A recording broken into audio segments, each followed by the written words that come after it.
Give me an A! Give me an NS! Give me an MX! What do you get? The answer? A whole bunch of resource records in DNS. And I've noticed something. The more that you and I practice with something, the better we're going to get at it. And so in this nugget, I'd like to walk you through the practice of creating some additional record types and then encourage you to do the same in the lab to reinforce the learning that's happening for you as part of these nuggets. Let's begin. In our hands-on lab environment, let's start off here on our client nug. And let's go ahead and open up the PowerShell scripting environment using that icon right down there on the taskbar.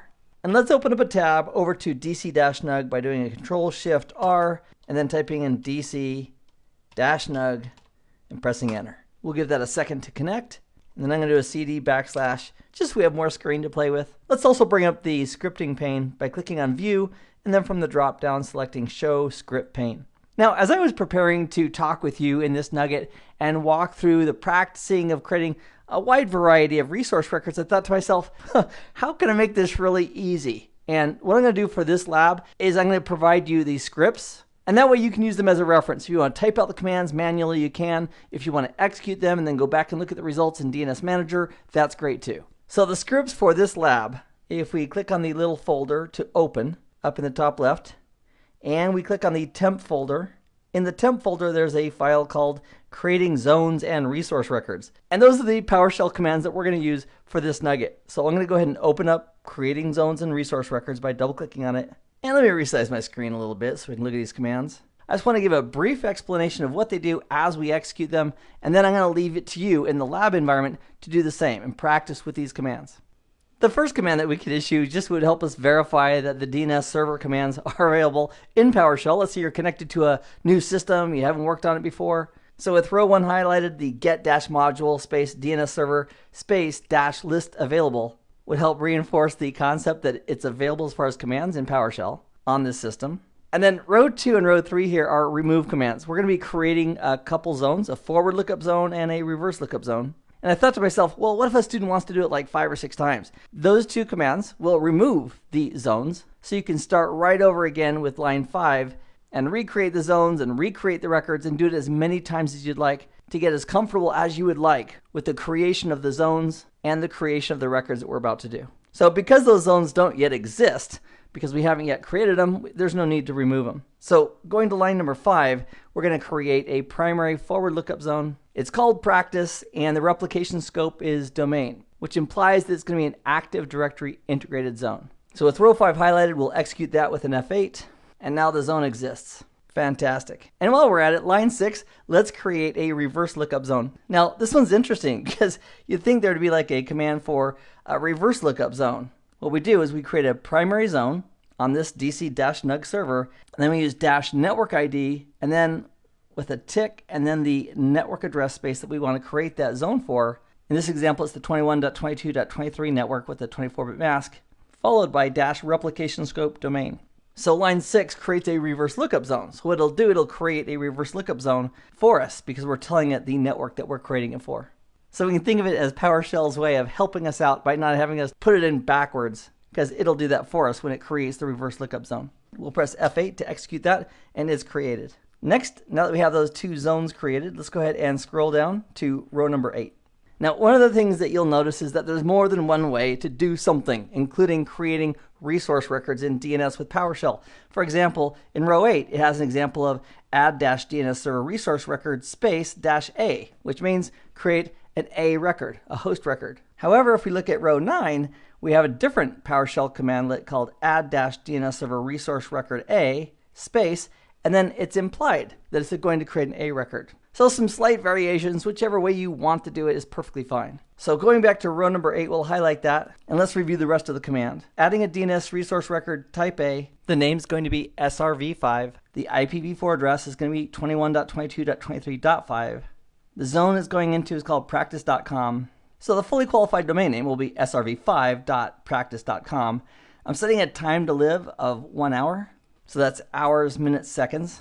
And this option, -create PTR, is simply saying, hey, while we're at it, let's create a pointer record in the appropriate reverse lookup zone based on this IP address of 21.22.23.5. And because we created that reverse lookup zone, it exists, so it can go ahead and put that pointer record in it. So next we'll create that A record with row 8 highlighted. We'll press F8 and it's created, and then we'll highlight row number 9, hit F8, and create the A record that way. Now you'll notice that I didn't include a time to live for server 6, so it'll receive whatever the default is, and I also didn't specify creating a pointer record. If we want to create a pointer record, for example, for server 6, we'd use row number 10 to do that. It's add DNS server resource record PTR space dash name, and this 6 right here, that's the last octet of server 6's IP address. So I just chose the last octet of .6, and it's going to put it in that reverse lookup zone, and the -PTR domain name is where we put in the fully qualified domain name of the host that we're doing the reverse lookup for. So with line 10 highlighted, we'll press F8 to execute that. Next, on row 11, we'll go ahead and create an alias, a CNAME record, and we'll call it www. It'll be in the zone practice.com, and the hostname alias is going to be server6.practice.com. So that way, if customers go to www.practice.com, behind the scenes, that's mapped to server6.practice.com, which is then mapped to 21.22.23.6. So I thought it'd be nice, as far as practice goes, to also see all those elements in one nice little zone to reinforce the learning that we've done in the nuggets in the DNS section. We'll press F8 and we'll add that record as well. Next, let's take a look at IPv6 records, the Quad A records, AAAA. Now, if you are fairly new to IPv6 and you want to learn a bunch more about IPv6, we have a whole course dedicated to IPv6 right here at CBT Nuggets. If you just want a mini dive into IPv6, maybe watch the first 3 or 4 nuggets to get a basic understanding of the concepts and the numbering. And it may turn out that you may enjoy learning about it so much, you may want to keep going and learn even more about IPv6. So that IPv6 course is here as a resource for you if you'd like to leverage that. So here in row number 12, we're adding a resource record AAAA. We're going to call it server 7. Its IPv6 address is this. That's a little shortcut way of putting in an IPv6 address without having to put in all the zeros, all the characters. And it's going to go in the zone called practice.com. We'll press F8 to add that Quad A record. Next, let's add an MX record for mail exchange. And that way, when someone is looking for a mail server at practice.com, and we have an MX record, we can feed that back to them. So the syntax is add-DNS server resource record MX. We'll call this one SMTP-mail. It's going into a zone called practice.com. And the actual server itself is server5.practice.com. And I'm going to specify a preference of 11. And when you think of a preference number with an MX record, just think of golf. You're playing golf, you want to have the best score possible, and that's the lowest number of strokes. So a preference of 10, for example, would be better than this preference here that I'm specifying of 11. So we'll create that MX record with row 13 highlighted and press F8 to add that record. So we've looked at the add-DNS server resource record by itself with the A, with the pointer, the alias CNAME, the Quad A, and the MX. And PowerShell does not have an add command for every single type of record. And so where it doesn't, we could just use the add-DNS server resource record and then specify the type. For example, a service record or a text record.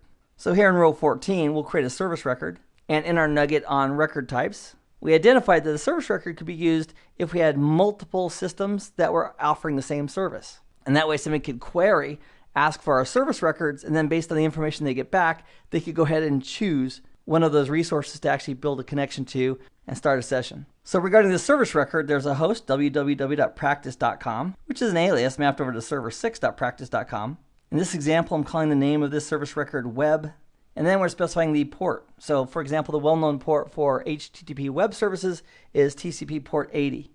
So I'm specifying port 80, and then I'm specifying a priority, and very much like preference, lower is better. So a preference of 20 would be better, for example, than a preference of 22. And the weight value is intended to influence how much a system will be used. For example, if we had all the systems at the same priority, but we had some systems with a weight of 60 and others with a weight of 30, our intent from that would be to have the systems with a weight of 60 be used twice as often as the ones with a weight of 30. And then if we scroll to the right, we're adding this service record to the zone called practice.com. So with line 14 highlighted, we'll execute that with the F8 key. Next, in line 15, we have a text record. So we're using the -txt option. We're putting in practice.com. We're calling it our text. And then we're actually adding the text of hello world. That'll be in this text record. So with that row highlighted, we'll press F8 to execute that. So now that we've created a bunch of different record types, and my intent is for you in the hands-on lab to practice with these, not only just practice, but also to go into DNS Manager and take a look at the results of adding these records. So let me scroll down just a little bit, and let's take a look at how we might view resource records from PowerShell. we can use the get-DNS server resource record -zone name practice.com, and with that selected, we'll press F8 to execute that. And with that, let me resize the screen a little bit here to give us more of a view of what it just output. So here's our command, and it's listing the host names, the record types, the type numerically, time to live, and the record data itself. Now by default, it's sorting on host name. If we wanted to sort this differently, we could use the pipe symbol right here in row 17, and then do a sort-object, and then the title. So if we did a sort-object based on record type, we could then sort it, for example, on this column right here. So let's do that. With row 17 highlighted, we'll go ahead and do an F8 to execute that. And sure enough, now it's sorted by record type. Or if you wanted to just retrieve specific types of records, we could use row 19, the same get command, except this time we're adding the -rr type with an A, and that's going to give us all the A records. So with line 19 highlighted, we'll do an F8 to execute that. And as requested, it gives us just the A records. As I scroll down in the scripting pane here for a little bit, in line 21, we have the option of adding an unknown record type. So for this unknown record, we'll go ahead and call this the Great. And by naming it the Great, any ideas why we might name it that just for fun? And if you're thinking, Keith, I get it. That's going to be the Great Unknown. You'd be some of these jokes are just for me. That's exactly right. That's what we're going to get. It'll be the Great Unknown record type.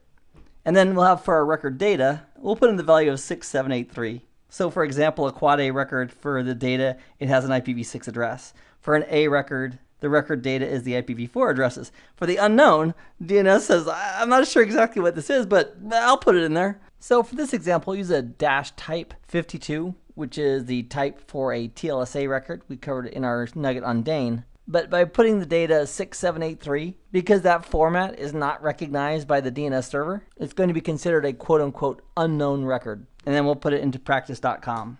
We'll do an F8 to add our unknown record type.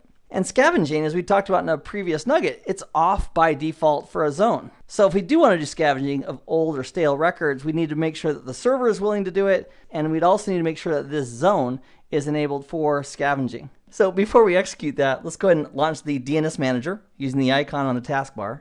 And let's expand dc-nug, and let's expand forward lookup zones, and let's grab practice.com. Also, if you, like me, like to put the commands in and look at the results, and then put the commands in, look at the results, which is a great idea so you can see the cause and effect of things. As you're adding the commands in PowerShell and you come back to the DNS manager to look at it, make sure that periodically you right-click and from the drop-down, select refresh so you can see the latest and greatest changes that you added. And then we can sort these by name or type or data. So if we want to sort these by the type of records, we can just click on the type header here. So at the very top there we have our the Great Unknown. And if we right clicked and look at the properties of that record, we can see the data, which was 6783. So we'll right click on that record, go to properties. There's our type 52 and there's our data right there, 6783. So we'll go ahead and close that. Here's our alias for www. That's mapping out to srv6.practice.com. Here's a couple A records with their IPv4 addresses. Here's the quad A record with its fully expanded IPv6 address. There's our mail exchange record, our name server record for dc-nug, which we got automatically when we created the new zone. We have our service record. And if we look at the properties of that service record by clicking on it and then right-clicking and going to properties from the drop-down menu, here's where we can specify the priority, weight, and port number regarding this service record. So we'll go ahead and close that. Here's the start of authority record that we got when we created the zone. If we double click on that to look at the properties of that zone, and we go over to the general tab on the left, this is where we would enable aging for the stale records on the zone, on the general tab of the properties page for the zone. So if we go down to the bottom and click on aging, at the moment, scavenging is not enabled. However, once we enable it with PowerShell and refresh and come back to this, it should show that it is enabled. So I'll go ahead and close that. Let's go back to PowerShell just for a moment. And with row 23 highlighted, we'll use the set-DNS server zone aging command for practice.com and set the aging to true. That'll put a check in that checkbox. And for the scavenging servers, we'll go ahead and specify it's our server at .100, which is dc-nug. Who is hosting this zone? So with row 23 highlighted, we'll do an F8 to execute that. And then we can also even start scavenging. So if there are stale records and we want to go ahead and force the scavenging, we can use the PowerShell command of start-DNS server scavenging to do that. And the -force is just so I don't have to answer a pop-up saying, are you sure? So now if we go back to DNS Manager using the icon on the taskbar. And we right-click on practice.com and do a refresh. And then we right-click on practice.com and go to properties.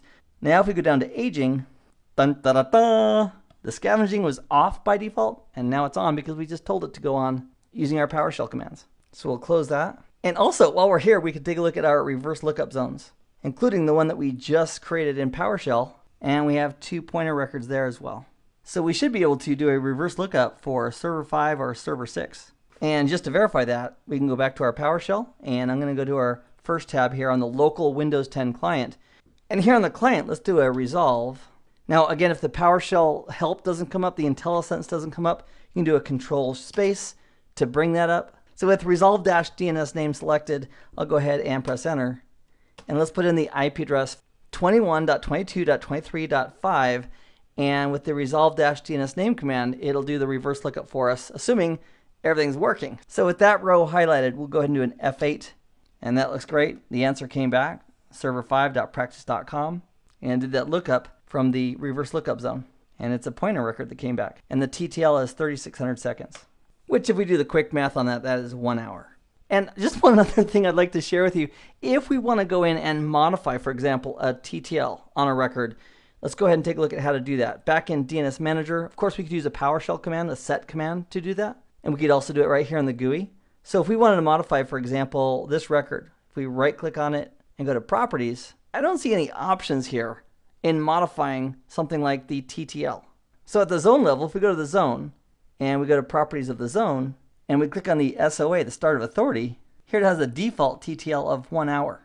But the records also have a TTL that we can specifically set. So if we go to practice.com, and let's just take a look at, for example, server 5, the A record, and right-click and go to Properties, just like in the reverse lookup zone, there's no obvious way here to set the TTL. However, it can be done through the GUI, and let me show you how. Here in DNS Manager, if we go up to View, and then from the drop-down, we select Advanced.